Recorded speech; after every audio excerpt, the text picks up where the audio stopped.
Sheila Gunn Reid for Rebel News here in Madrid, Spain, reporting from the United Nations Climate Change Conference. And my colleague Ian Bexty and I were not allowed inside the conference because the Canadian government asked the UN to ban us, and of course the UN was more than happy to oblige. However, on the outside, you notice things about the conference that you may not notice when you're inside, being managed by press secretaries and media handlers.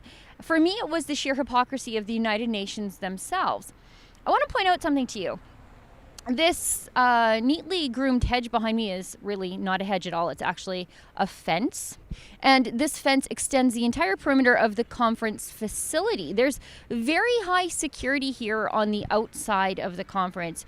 Just about every gate to the conference is protected by an armed guard.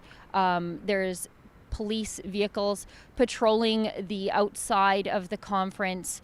They're checking people's trunks, actually, as they go in to park in the conference parking lots, the heavily used parking lots, because nobody is taking public transportation around here.